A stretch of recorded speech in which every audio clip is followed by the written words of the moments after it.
Mesdames et messieurs, bonsoir et bienvenue dans cette édition du journal. Nous vous proposons un tour d'horizon de l'actualité du continent, politique, économie, sport et culture. Vous êtes sur Afrique Unie Radio, une plateforme médiatique consacrée à l'actualité africaine et internationale. Elle offre des journaux, des reportages, des interviews et des analyses avec un accent particulier sur la mise en valeur de l'Afrique, de ses talents et de ses réalités. Je suis Anté à la présentation. Sans plus attendre, voici le sommaire de cette édition. Le Sénégal entre dans une zone de forte turbulence politique après l'élection d'Ousmane Sonko à la présidence de l'Assemblée nationale à la suite de son éviction du poste de Premier ministre. Cette situation marque une rupture profonde avec le président Bassirou Diomaye Faye et fait planer un risque de cohabitation conflictuelle entre l'exécutif et le législatif. Dans l'est de la République démocratique du Congo, les combats entre les forces congolaises et les groupes armés se poursuivent malgré les médiations internationales sur fond d'accusations récurrentes contre le Rwanda. Parallèlement, la progression de l'épidémie d'Ebola vers le Sud Kivu inquiète les autorités sanitaires et accentue l'instabilité dans la région. Et au Moyen-Orient, le détroit d'Ormuz reste au centre des inquiétudes mondiales en raison des tensions militaires et des restrictions imposées par l'Iran sur le trafic maritime. Cette situation perturbe le commerce mondial du pétrole et pousse les grandes puissances, notamment les États-Unis, à renforcer leur présence militaire dans la zone. Merci de votre fidélité à la radio Afrique Unie. Voici maintenant le développement de l'actualité de ce mardi.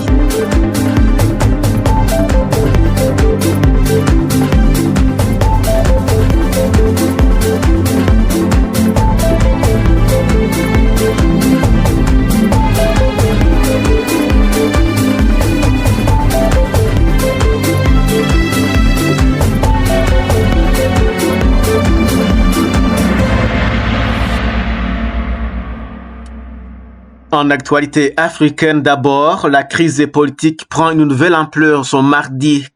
Quelques jours après son limogeage du poste de Premier ministre par le président Bassirou Diomaye Faye, Ousmane Sonko a été élu président de l'Assemblée nationale par les députés de la majorité. Cette élection marque une rupture ouverte entre les deux hommes qui avaient incarné ensemble l'alternance politique en 2024.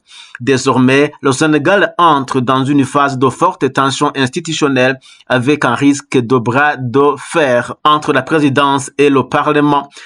Dans le même temps, le chef de l'État a nommé l'économiste Amadou Al-Aminou Lo à la tête du gouvernement pour tenter de rassurer les partenaires économiques et financiers du pays alors que les négociations avec le FMI restent sensibles. Cette crise politique suscite de nombreuses réactions à Dakar où observateurs et opposition évoquent déjà une possible cohabitation conflictuelle au sommet de l'État.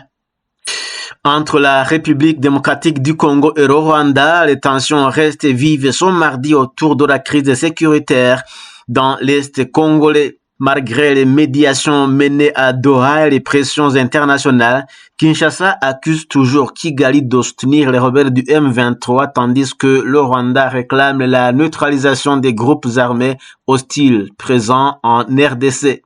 Sur le terrain, des combats sporadiques persistent dans certaines zones du Nord Kivu et du Sud Kivu, fragilisant les accords de cessez-le-feu. Les États-Unis et plusieurs partenaires internationaux tentent d'éviter une nouvelle escalade régionale, alors que la méfiance demeure profonde entre les deux pays. Parallèlement, la progression de l'épidémie d'Ebola vers le Sud Kivu inquiète les autorités régionales et l'Afrique CDC. À Yaoundé, la mode et l'artisanat camerounais affichent leur ambition de conquérir la mode entre tradition, créativité et innovation numérique.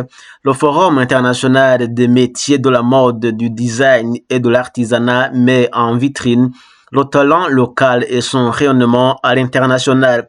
La cérémonie d'ouverture a été présidée ce 25 mai par Achille Basilekan III, ministre des Petites et Moyennes Entreprises, de l'économie sociale et de l'artisanat, à la villa allemande à Yaoundé, une rencontre qui a réuni créateurs, artisans et acteurs culturels autour d'une ambition commune. Elisabeth Hassen, notre correspondante à Yaoundé, nous en dit plus. Placé sous le thème Racines et innovation entre le Cameroun et le reste du monde, le Forum international de la mode et de l'artisanat ouvre ses portes à Yaoundé dans une ambiance où héritage culturel et innovation technologique se rencontrent. Créateurs, stylistes, designers, artisans, investisseurs et acteurs culturels y sont réunis pendant une semaine avec une même ambition, faire rayonner le savoir-faire camerounais à l'international. Cette édition bénéficie du soutien des ambassades d'Allemagne, de Suisse et d'Espagne engagées dans la promotion des industries et des échanges culturels avec le Cameroun. À l'intérieur, comme sur l'esplanade de la villa allemande, au quartier Hippodrome à Yaoundé, tradition et modernité se rencontrent. Les visiteurs y découvrent des créations originales, mais aussi des innovations numériques qui transforment l'univers de la mode et de l'artisanat. À 30 ans, le styliste Donald Shinju, dont les créations sont reconnues à l'international, appelle à une meilleure structuration de la filière afin d'attirer davantage des jeunes talents. Voilà, je dirais déjà au Cameroun, beaucoup de gens parlent de haute couture, mais normalement ce sont des termes que nous ne devions pas utiliser parce que c'est une appellation protégée par la chambre syndicale de haute couture parisienne. Moi, je crois que ce que nous faisons au Cameroun, c'est beaucoup plus de la couture. Et des personnes qui utilisent le terme haute couture, je crois que c'est vraiment de l'ignorance. Et je crois que dans le secteur est en plein essor. Et je crois que ce sont des métiers, les métiers d'avenir.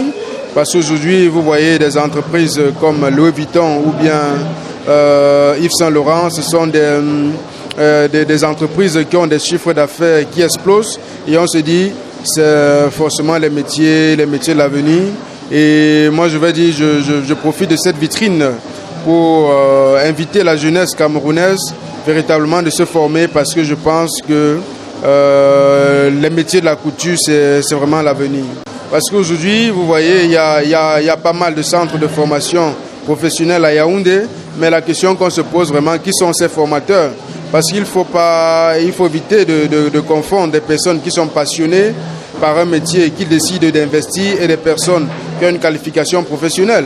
Moi, je dis toujours la particularité de l'Institut de formation professionnelle Shinju, c'est parce qu'à la tête, ils ont un dirigeant, un visionnaire qui a fait toutes ses études, que ce soit secondaire, supérieur, avec une expérience internationale dans la mode et a décidé à un certain moment de partager son expérience, de transmettre son savoir-faire à la jeune génération. Le forum met également l'accent sur l'innovation technologique. Parmi les nouveautés de cette édition figure Mirror, une application capable de prendre les mensurations d'un client à distance. Son inventeur, Fabrice Kouamo, souhaite ainsi faciliter l'accès des créateurs camerounais et africains en général aux marchés internationaux. Je pense que vous êtes déjà souvent confronté à lorsque vous voulez acheter un vêtement sur Internet, vous ne savez pas trop quelle taille choisir et surtout comment le vêtement va se représenter sur vous. Et ben nous, on répond à cette problématique-là. C'est-à-dire qu'à partir de vos informations de taille, poids et une photo de votre visage, on va vous dire exactement quelle taille prendre parce qu'on va vous créer un jumeau numérique qui va représenter votre corps et en 3D et qui va faire en sorte qu'on puisse savoir quelles sont les mensurations qui vont être le plus adaptées pour vous. Donc, quelle taille vous devez choisir du vêtement et surtout à quoi vous allez ressembler sur le vêtement sur une image. Alors, nos clients, c'est des marques. C'est-à-dire que la personne qui va acheter notre produit, ça va pas être la personne X ou Y, ça va être une marque. Et ça va être une marque qui en quête de faire en sorte que les personnes découvrent son produit parce qu'elles peuvent essayer virtuellement ce produit-là, d'une part. Et surtout, lorsqu'on est sur une marque qui va pas faire du sur-mesure mais qui va avoir différentes tailles, que le client puisse savoir quelle taille il va prendre du produit en question. Je pense que pour une marque, c'est bien aussi de se professionnaliser et d'être dans les codes de ce que c'est qu'une professionnalisation pour un commerçant. Et WhatsApp, c'est pas un outil de vente en tant que tel, au sens où mon site, mon catalogue entier va être sur WhatsApp. Par contre, c'est un outil de conversion. C'est un outil où je vais aller vendre mes produits à des personnes, mais il faut que l'intégralité de mon catalogue soit visible quelque part. Et donc voilà. Donc, lorsqu'on vient dans un marché comme celui du Cameroun, on va pas juste venir avec notre technologie et essayer de vendre nos technologies, parce qu'on sait très bien que ça va pas être adapté. Et donc, ce qu'on va faire, c'est faire comprendre aux marques comment il faudrait qu'ils adaptent leur outil actuellement et si besoin, rajouter une techno comme la nôtre. À travers cette initiative, les organisateurs entendent créer des passerelles entre héritage culturel et innovation, entre créativité locale et ouverture sur le monde. Le promoteur du forum, Yves Eya, rappelle d'ailleurs l'ambition de cette édition, faire du Cameroun une vitrine du savoir-faire créatif africain. L'objectif de cette semaine est de montrer, de les accompagner dans une démarche qui devient professionnelle. Ils ont été en incubation, maintenant ils rentrent dans une véritable vie entrepreneuriale pour laquelle donc le développement de leur entreprise. Donc ça se passera toute cette semaine et vendredi nous aurons le défilé de clôture qui va présenter les travaux d'incubation pour lesquels ils ont été sélectionnés. Et la particularité de cette année, c'est que nous sommes allés chercher du talent dans les communes de Yaoundé. Nous avons fait la commune de Yaoundé 7, 1er et 6. Donc les incubés que vous allez voir vendredi sont ici de ces communes-là. Présent à l'ouverture, Achille Basilekin III, ministre des petites et moyennes entreprises de l'économie sociale et de l'artisanat, a salué le travail accompli au fil des années. Il a également souligné l'importance des industries créatives dans le développement de l'économie camerounaise. C'est avec beaucoup de plaisir, comme on le fait chaque année, l'ouverture solennelle de cette édition, à laquelle nous allons procéder dans quelques minutes. Évidemment, la thématique cette année que vous avez dû certainement consulter dans l'opuscule qui a été préparé porte sur racines et innovation entre le Cameroun et le reste du monde. Il fallait aller chercher cette thématique.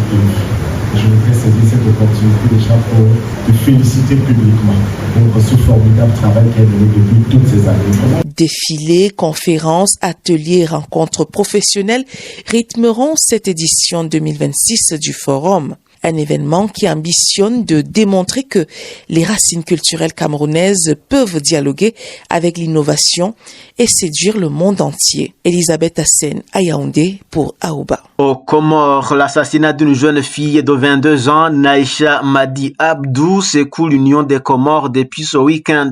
4 jours après sa disparition, son corps a été retrouvé dans un champ non loin de sa ville natale, complètement calciné. Des arrestations ont eu lieu quelques heures après son inhumation, mais l'émotion a laissé place à une forte tension dans le sud de la Grande Comore, région d'origine de la victime et des suspects. Entre barricades et appel à la peine capitale, la population exige une justice radicale. Reportage de Natija Adabi depuis les Comores. L'émotion reste immense aux Comores après l'assassinat de la jeune Naïcha Madi Abdou retrouvée calcinée. Si plusieurs suspects ont été arrêtés, l'affaire dépasse désormais le cadre judiciaire et ravive un débat sensible pour ou contre l'application de la peine de mort. Face à la multiplication des féminicides et des crimes violents, une partie de la population réclame un retour effectif de la peine capitale prévue par le code pénal comorien mais non appliquée depuis près de 30 ans. Des responsables politiques et religieux estiment que seule une sanction extrême pourrait dissuader les auteurs de crimes jugés d'une barbarie insoutenable. Le secrétaire général du gouvernement, Azali Nourelfat, appelle ainsi à des sanctions exemplaires soutenues par les autorités religieuses qui invoquent les principes de la charia pour justifier l'application de la peine capitale. Il déclare: de tels crimes ne doivent ni rester impunis ni être minimisés. Les actes d'une telle barbarie méritent des sanctions exemplaires, y compris l'application de la peine de mort afin que justice soit rendue et que de tels drames ne se reproduisent plus. Même constat pour l'avocat et ancien ministre des Affaires étrangères, Maître Fahmi Saïd Ibrahim, longtemps opposé à cette sanction, qui estime aujourd'hui que l'explosion de la criminalité pousse le pays à reconsidérer cette option. Le pays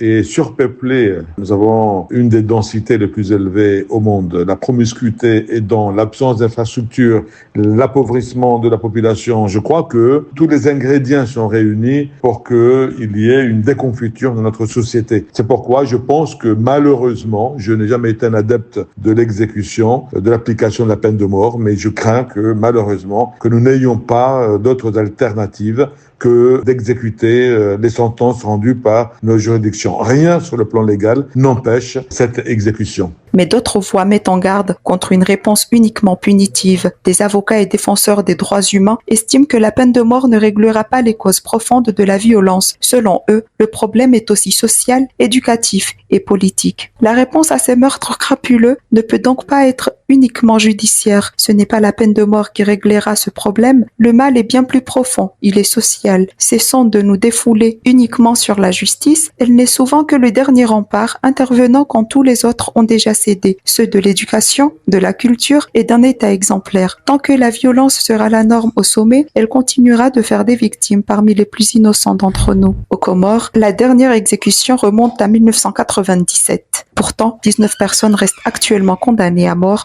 dans les prisons du pays, un signe que le débat sur la peine capitale n'a jamais réellement disparu. Et au Burundi, la capitale économique Bujumbura accueille depuis ce lundi la 61e réunion du comité consultatif permanent des Nations Unies sur les questions de sécurité en Afrique centrale, UNSAC. Jusqu'au 29 mai, responsables gouvernementaux, diplomates et experts sécuritaires de plusieurs pays de la région se retrouvent à l'Eden Garden Resort pour discuter de la paix, de la sécurité transfrontalière et de la coopération régionale. Au-delà de la dimension diplomatique, cette rencontre permet au Burundi de renforcer son image d'acteur régional de stabilité et de médiation dans un contexte marqué par les tensions persistantes dans l'est de la RDC et les défis sécuritaires en Afrique centrale. Au Sénégal, hors crise politique déjà évoquée, la situation institutionnelle reste désormais au cœur de toutes les attentions en Afrique de l'Ouest. Au Mali, les autorités de transition renforcent leur contrôle politique et sécuritaire dans un contexte d'oppression sécuritaire persistante. Le Nigeria, de son côté, accélère ses grands projets énergétiques régionaux, notamment autour du gazoduc Afrique-Atlantique, malgré les défis sécuritaires intenses. En Afrique de l'Est, la situation sécuritaire et sanitaire dans l'est de la RDC reste préoccupante, notamment avec la progression d'Ebola, je vous le disais, vers le sud Kivu. Le Kenya cherche à renforcer son poids économique et régional avec de nouveaux projets industriels et pétroliers autour du port de Mombasa. La Tanzanie poursuit ses grands projets énergétiques et d'infrastructures, notamment le projet d'oléoduc régional EACOP reliant l'Ouganda au port de Tanga, un chantier stratégique mais controversé. En Afrique australe, la Zambie reste sous tension à l'approche des élections avec des appels au calme face à des violences politiques récentes. En Afrique du Sud, du Pretoria renforce ses échanges économiques avec le Botswana et ses partenaires régionaux. Le Mozambique poursuit plusieurs projets énergétiques et numériques stratégiques, notamment dans les infrastructures énergétiques et Internet. Au Maghreb, les tensions diplomatiques et les enjeux énergétiques dominent l'actualité. L'Algérie cherche à renforcer sa position comme fournisseur énergétique fiable vers l'Europe dans un contexte de forte demande en gaz. Le Maroc poursuit sa modernisation économique et sécuritaire et en Tunisie, les autorités accélèrent les projets liés au numérique et à l'intelligence artificielle en coopération régionale. Le football africain est marqué par un gigantesque feuilleton autour de la CAN 2025. La Confédération africaine de football a retiré le titre au Sénégal pour l'attribuer au Maroc sur tapis vert avec des incidents lors de la finale disputée à Rabat. La Fédération sénégalaise de football a immédiatement saisi le tribunal arbitral du sport, dénonçant une injustice sportive majeure. Par ailleurs, plusieurs sélections africaines poursuivent leur préparation pour la Coupe du Monde 2026, notamment le Maroc, le Ghana, l'Algérie et la Côte d'Ivoire. En Ligue des champions CAF, l'attention reste tournée vers les demi-finales avec la montée en puissance des clubs sud-africains et marocains. Et en actualité internationale, commençons par le Moyen-Orient. Les tensions restent extrêmement fortes dans le détroit d'Ormuz, passage stratégique entre l'Iran et Oman, par lequel transite une grande partie du pétrole mondial, soit 20%. Depuis les frappes américaines et israéliennes contre l'Iran, Téhéran multiplie des menaces et restrictions contre les navires étrangers, provoquant des perturbations du trafic maritime et une hausse des prix du pétrole. Les États-Unis et leurs alliés renforcent leur présence militaire dans la zone pour sécuriser cette route essentielle au commerce mondial. Aux États-Unis, Donald Trump reste au centre de l'actualité avec de nouvelles mesures protectionnistes. Washington multiplie les pressions commerciales contre l'Union européenne et la Chine, tandis que le débat politique se durcit autour de l'aide militaire à l'Ukraine et les relations avec Moscou. En Asie, les tensions stratégiques entre Pékin et Washington dominent. Les questions liées à Taïwan, au commerce mondial et à la rivalité technologique restent au centre des discussions, alors que la Chine tente de maintenir sa croissance économique malgré les turbulences géopolitiques. En Europe, la guerre en Ukraine continue de structurer l'agenda politique et sécuritaire. L'Union européenne renforce son soutien financier et militaire à Kiev. Par ailleurs, les équilibres politiques européens évoluent notamment avec des changements en Hongrie qui influencent les relations avec la Russie. En Océanie, l'actualité est marquée par les enjeux stratégiques dans le Pacifique et le renforcement des coopérations sécuritaires autour de l'Australie et de la Nouvelle-Zélande. Les États insulaires alertent également sur le risque énergétique et climatique dans une région de plus en plus stratégique face aux grandes puissances.